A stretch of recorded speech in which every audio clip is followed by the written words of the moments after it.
उन्नाव के असोहा थाना इलाके का बबुरहा गांव आज दिन भर चर्चा का केंद्र बना रहा। वजह थी 3 नाबालिग लड़कियां जो खेत में चारा लेने के लिए गई थी, मगर उनमें से 2 की संदिग्ध हालत में मौत हो गई। परिवार का आरोप यह है कि लड़कियों की हत्या की गई है। पुलिस की शुरुआती जांच और पोस्टमार्टम रिपोर्ट में भी किसी जहरीले पदार्थ की वजह से मौत होने की बात सामने आ रही है। मगर सवाल यह है कि आखिर खेत में तीनों बच्चियों को जहर किसने दिया? करीब 20 मिनट के रास्ते में ऐसा क्या हो गया जिसने 2 लड़कियों की मौत को सियासी दंगल में तब्दील कर दिया? आप देखिए टीवी9 भारतवर्ष संवाददाता मनीष यादव की यह एक्सक्लूसिव रिपोर्ट। तारीख 17 फरवरी, वक्त करीब 5:30। बबुरहा गांव, उन्नाव, यूपी। करीब 500 की आबादी वाले बबुरहा गांव में अचानक चीख पुकार मच गई। गांव के दर्जनों लोग खेतों की ओर दौड़ पड़े। खबर ही ऐसी थी।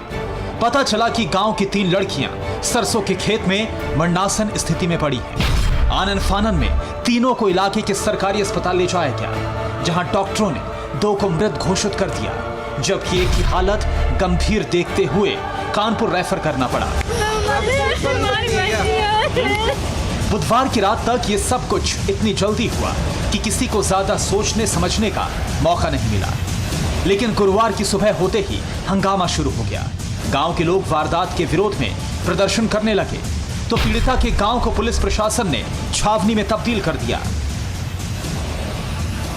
बबुरहा गांव में ग्रामीण धरने पर बैठ गए हैं। प्रशासन ने जेसीबी मशीन बनाई थी जो दोनों मृतका है उनके अंतिम संस्कार के लिए, उसे वापस कर दिया गया है। इनका आरोप है कि पुलिस इनको परेशान कर रही है, इनके परिवार को ही निशाना बनाया जा रहा है। आप बताइए कौन किससे पूछताछ हो रही है आपके यहाँ? हमारे ससुर जी नहीं है, यहाँ नहीं दिखा रहे हैं, उसको पूछ रहे हैं। तो ये हम रिपोर्ट नहीं आई, आप उनसे क्या पूछेंगे? वो हमारे लोग हैं, उनको तो अंगूठा लगा लिया, पता नहीं किस चीज पे। इस हंगामे में पीड़िता का परिवार भी मौजूद था। परिवार ने पीड़िता के साथ किसी अनहोनी की आशंका जताई, तो पुलिस पर मामले को टालने की कोशिश के आरोप भी लगाए, और तो और पुलिसिया कार्रवाई पर सवाल भी उठाए। बोला के लगवा शाम को हमारे हस्बैंड को उठा के ले गए, अभी तो हमारे जो है ससुर को उठा के ले गए, वो छोटा देवर है साथ में, उसको भी ले गए हैं साथ में। हमारा व्हाइट कलर का फोन है, लावा का सेट है, वो भी हमसे ले गए थे। कौन ले गए थे? एक सर ले गए थे, पुलिस में थे वो भी, वही ले कहा उन्होंने कहा कि हमें दे दो, फिर जांच के बाद हम भेजवा देंगे सुबह। अच्छा, ये क्या नहीं आया फोन हमारा। सवाल है कि ऐसे आरोप क्यों लगे? क्या पुलिस ने सादे कागज पर परिवार वालों के अंगूठे के निशान लिए?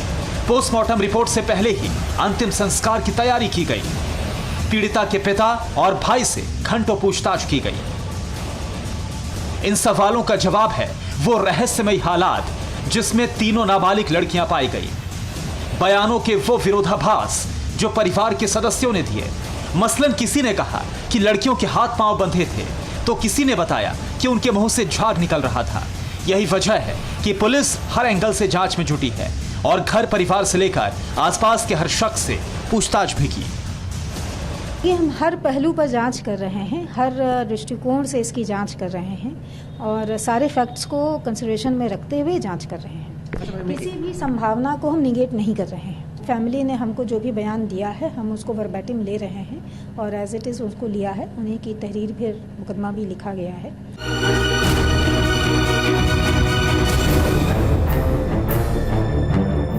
पीड़िता का परिवार पुलिस पर आरोप लगा रहा है, तो पुलिस पूरे घटनाक्रम को रफा दफा करने में जुटी है। टीवी9 भारतवर्ष की टीम ने भी मौकाए वारदात से लेकर हर उस जगह का मुआयना किया जिसके तार तीनों लड़कियों के साथ हुई वारदात के साथ जुड़े थे। ये खेत उन लड़कियों के माँ बाप का है, हालांकि परिवार अलग अलग है लेकिन एक ही खानदान के हैं। तो यहाँ पर तीनों लड़कियां पड़ी हुई मिली। लगभग 3:20 से लेकर 5:30-6 बजे तक उस समय के दौरान वो लड़कियां कहाँ थी? अगर चारा काटने आई थी तो चारा क्यों नहीं काटा? क्योंकि यहाँ से पुलिस को वो पल्ली जिसमें चारा ले जाती थी, वो हसिया जिससे चारा काटा जाता था, वो बरामद हुआ है। सरसों के खेत आसपास है, यहाँ कोई चारे का खेत भी नहीं है। नहीं, लड़ाई झगड़ा कोई नहीं है इनका। किसी से कोई रंजिश चल? कोई रंजिश नहीं है, कोई रंजिश लड़ाई झगड़ा कोई नहीं है, ठीक रहते हैं। फिर घर में तो तुन्न पुन्न थोड़ी बड़ी परिवार में हो जाती है और कोई मतलब मकसद नहीं इनका। मगर कोई ऐसी घटना समझ में नहीं आ रही। ना घर में कोई विवाद है और न किसी से कोई मतलब है इन लोगों का।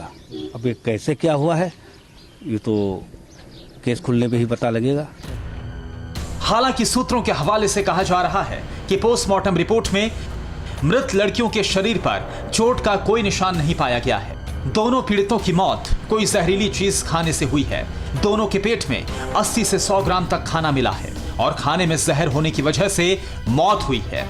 मुंह से झाग आ रहा था और आंखें उसकी पुतली उसकी सिकुड़ी हुई थी, तो हम लोग पहले नज़र में ये सोचे कि हाँ पॉइजनिंग का केस हो सकता है। पॉइजनिंग के केस में फिर पॉइजनिंग के लाइन ऑफ ट्रीटमेंट उसका इलाज किया गया और इलाज के उपरांत उसको जिला अस्पताल के लिए 108 एम्बुलेंस द्वारा रेफर कर दिया। फिलहाल परिवार वालों की मांग पर पुलिस ने मर्डर के आरोप में एफआईआर दर्ज कर जांच शुरू कर दी है। वहीं पीड़िता के परिवार ने एसआईटी जांच की मांग की है।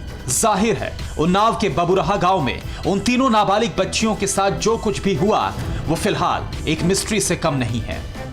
उत्तर प्रदेश के नक्शे पर उकरी हुई लकीरें अपना मत्था पीट रही हैं।